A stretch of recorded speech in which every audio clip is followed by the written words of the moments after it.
Ukubabaza ubukhulu bukaNkulunkulu. Ngibonga uNkulunkulu ukuthi nami ngilutho kodwa wangithanda.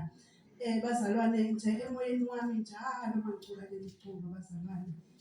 Kunalokho okuvukayo emoyeni wami. Ubufakazi obuvukayo ukuthi sinomhlobo njengoJesu. And akekho empilweni yami ofikile wawumhlobo wami, ngisho ngidlulile kubahlobo. Ngidlulile kubantu abangithandayo engize ngiyiqhenya ukuthi bayangithanda. Kodwa bazalwane akukho engiyiqhenya njengokuthi ngathi mase ngifikile igama wangithanda ngempela. Bazalwane wambula ububi bami, wambula konke okwami. uNkulunkulu nami ngaso sonke isikhathi angaze ngibone ngilahle endleleni, angaze ngibone ngishiya. Ungithanda ngingelutho, ngithanda ngingenze lutho.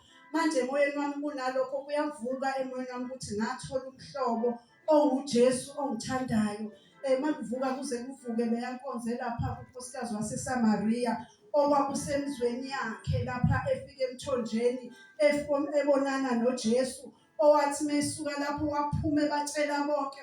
Kwathi noma kufika kwabamgxekayo uJesu bathi ngisho lo muntu oyisoni, kodwa wathi mina anginandaba. Kodwa engithoya ukuthi ngithola umuntu bengingazi, namhla ngithole umuntu ongitshele konke, akukho kwasalayo. Nami-ke lokho kuyavuka emoyeni wami ukuthi ngithole okunguyena yena. Ukufika kwami la ebandleni ngathola uthando, ngathola ukuba umama ohloniphekile. Angazi ukuthi ngabe ngumama onjani, kodwa nje bazalwane, uma umuntu ethi mama kumele ethi mama uSibisi.